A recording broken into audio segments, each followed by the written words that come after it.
Be curious. Don't make assumptions. When someone says something that, it just makes you boil, right? And you're like, I just can't believe that. First reaction should be, I'm sorry, why do you believe that? Hey, it's Julie. Welcome to Uncomfy. Lately, it just feels really hard to stay open to other people when it seems like we are all living in completely different realities. We're seeing current events from entirely different lenses, and it makes it really hard to connect, let alone sit comfortably in one another's presence. I feel like I'm constantly walking on eggshells everywhere I go. But I don't want to give up on connection or retreat into a bubble where everybody is just like me so it feels safer. I want to stay curious and hopeful and human. And that's what this show is about. So let's get uncomfy. It was such a powerful, visceral moment, right? And you can't stage those, but they were literally happening in front of me. And I was like, please do this right so others can see that we actually can be uncomfortable and still be in the same space. Folks, I want you to meet Raj Vinnakota. He's president of the Institute for Citizens and Scholars. And his big push right now is helping universities, college campuses, figure out how to deal with conflicts that are happening around protest and free speech. It's a big challenge. So Raj, it's so great to have you. Thanks for your time today. Thanks for having me. All right. So this moment that you're just describing for us, Yeah. You are on a stage. It's kind of an event, right? Mm-hmm. A room, and it's on a campus. This is the University of Southern Maine, room full of academics. There are students in the audience. You've kind of given your speech and you're, I imagine at the before you get to the Q&A, you're kind of feeling like, yeah, people are getting this. I feel like we're getting somewhere. Well, it's even more than that, right? So it's the largest auditorium on campus. It's more than 400 people. And I've invited a lot of my friends because I live in Maine. And so they don't usually see me in action. So here's a chance to invite all my community members and friends. And there they are in the audience, in addition to academics, the administration, and a lot of students from some of the different classes. All right. So tell us about when the young man stands up. He identifies as a college student and a conservative. That's right. He says, well, first thing first, he says, I'm a disenfranchised conservative. I want to know how it is that colleges can actually be supportive of me. He cites a Harvard study that talks about 70 to 80% of faculty members being very liberal. And then he talks, this is right after the Charlie Kirk assassination. And he mentions an example that he wore in solidarity a MAGA sweatshirt the next day. And he was walking across campus and he was called a Nazi. And he basically said, what do you do? What are you doing to actually help people like me? What was going through your mind in that moment? This is kind of just the beginning of the Uncomfy, because the next couple of questions kind of up the ante, right? Exactly. Yeah. So at that level, right, call it, DEFCON, 3, right? Because this is not a real problem, because these conversations need to happen. So I point out to him that it's really hard, right? Because it requires us to complicate the narrative. That unfortunately we're in a world right now very, very comfortable with creating binaries, false binaries, where you're either a good person or you're a Nazi. Well, we need as a society, and frankly, the crucibles of our colleges, to understand that you need to complicate the narrative. And that's a responsibility of all of us. And I talked a little bit about that. And then the second thing I said is, we know from a lot of survey and research that faculty members don't walk into a classroom with the intent of being biased. Yet many conservatives get that feeling. And so the question becomes like, how do you prepare and support faculty members to not have that bias in the room? And that requires a lot of work as well. But at least the good thing I say is that you're all in there with an understanding of a shared humanity. And then the next question stands up. That's right. What happens then? So we go to the other side of the room, right? And this woman gets up and literally there's a moment of silence and hesitation. And she goes, so I'm very nervous. And just to be very clear here, I am a 73-year-old pro-choice lesbian. And I'm very nervous because of who just asked the question. And says, you're talking about this in a philosophical level, but how does this translate in the room? What does this look like, right? When I'm incredibly nervous about this young man who just came up right before me and asked this question. And the room, like pin drop moment, right? Like you could not, and you could feel the nervousness because I mean, she was taking deep breaths. She was it was taking her a while to get through the questions, but it was palpable in the moment. And what I could tell her is, I can give you specific examples of when young people saw this kind of situation and said, I'm going to lean in, I'm going to reach out. So I started talking about examples. And also, one of the things that I say is, we as a nation need to figure out how to do this and how to engage, because 73 million people voted for the current president. They're not going anywhere. So we're all here in this shared boat, and we need to figure it out. But in both of those questions / comments, pleas to you from those individuals, there's a thread of, I don't feel safe, I'm afraid. And so I want to talk a little bit more because the kind of the continuation of this is that a couple of like maybe 2 questions later, a young person stands up and identifies, I'm a student here, my pronouns are they, them. And their comment then talks about how trans individuals, students of color, and this individual themselves are in danger, feel there is evidence that you could literally be injured, assaulted, killed. And just to kind of jump forward a little bit, your response is very empathetic, but it's very much kind of the same thing. It's like, but we still have to figure out how to be in the same room together. And so what I really want to talk to you about then is how do universities do this? Because you're trying to help these college presidents, even like leaders of these organizations, figure out how to create a culture of engagement in a way that feels safe for all of these people to be able to voice and to exist authentically in their full complicated selves. And people across the board do not feel safe, and especially young people. So how do you create safety and also allow for full and deep disagreement and difference?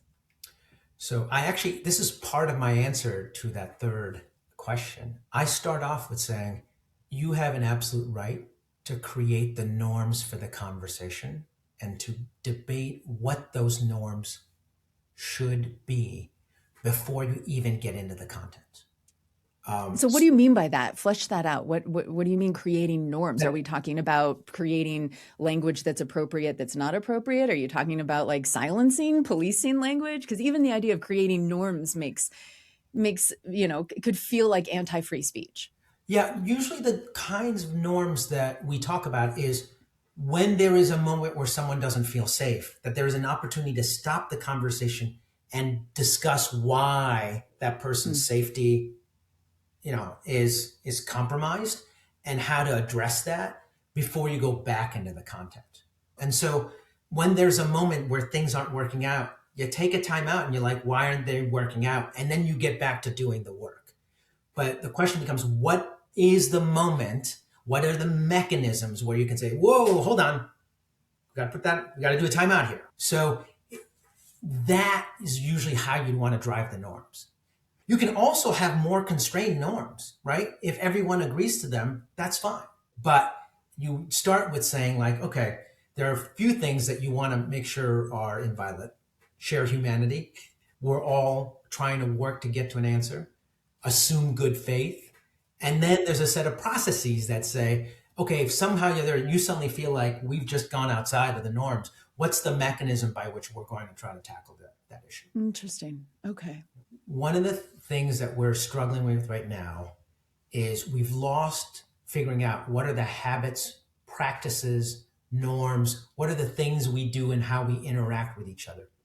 And no amount of written rules or legislation will get you all the way there. In the end, it's culture. And so when we talk about our work, we say that what we're trying to do is create a campus culture that values productive conversations and utilizing and discerning credible information, and then working collaboratively across difference to solve problems. That culture requires a whole set of changes that go outside of skills. What do I mean by that?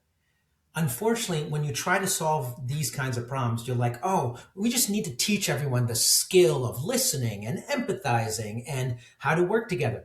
Yes, absolutely necessary, nowhere near sufficient because you're missing two other big things. One is you have to create the motivation for the people in that community to want to do this. Okay, so why do I want to learn these skills? Now, in the case of colleges and universities, it's actually fairly easy to make the case because guess what? Employers are clamoring for these skills now. And we can point that out. I mean, like there was just a survey a few years ago that said that 80% of employers are looking for this and that they are real important skills to determine hiring, retention, and promotion, right? So you can talk about all of that to create some motivation. But even that's not enough, Julie, because you need to have a third piece, which is you need to create the social permission on campus to do this, right? So it means like, even if I know how to do it and even if I'm motivated, like this is what I need to do, when the moment happens, are you like, I don't know if I should do this? And that social permission only occurs if you have peer permission. No adult is going to convince all of these college students to do it. And so a lot of our work is how do you get the student government, fraternities and sororities, leading athletes on campus, other members who are well recognized to say, hey, look, this is the way that we should act and have examples of it. Because you don't need everyone to model it. You just need a few people to model it for it to start creating, moving the flywheel.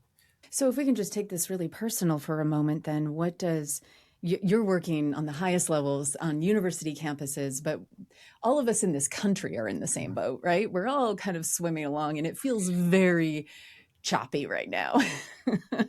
And on any given day, I'm feeling the urge to jump out of the boat or to push somebody else out of the boat. That's right. Right? And so as a personal practice, what is something that I can do to not do either of those things and maybe contribute in some way to like having the boat experience be more positive for all of us?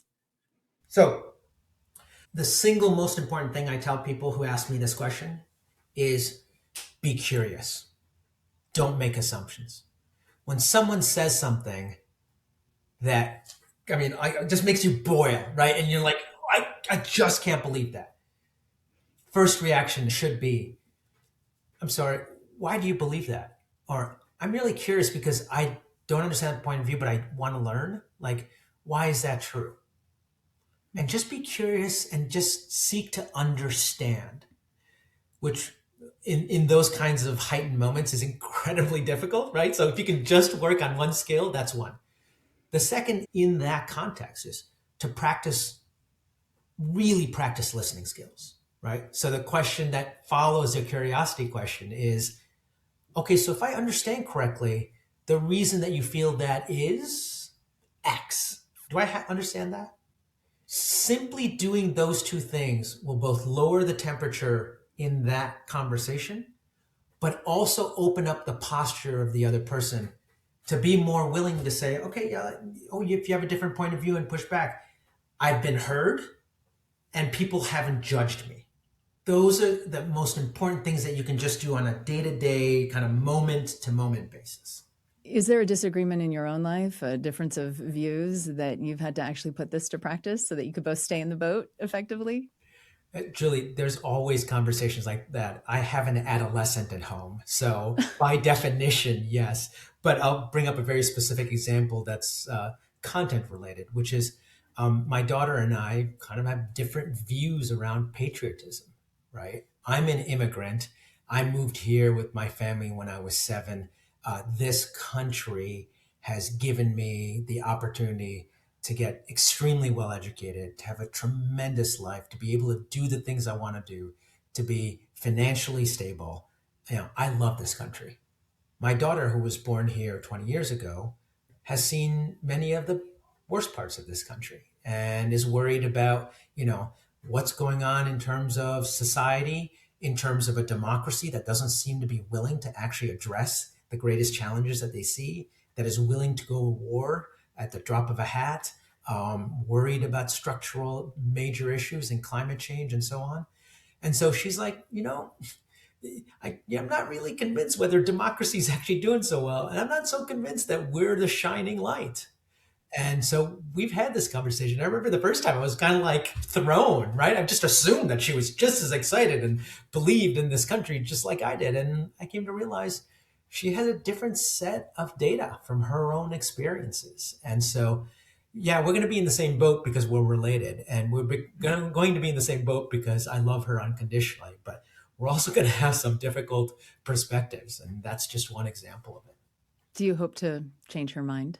No, I've got to be very comfortable that she's look. I'm very comfortable that I've supported and made sure that she's educated to make her own decisions. For me, the single most important thing is that she will listen to other people's positions while she's developing her own. Raj Vinnakota is the president of the Institute for Citizens and Scholars. You can learn more about their work at citizensandscholars.org. Raj, thanks so much for your time today. I love being here. Thanks for really diving deep into this moment. And thank you for getting uncomfy with us today.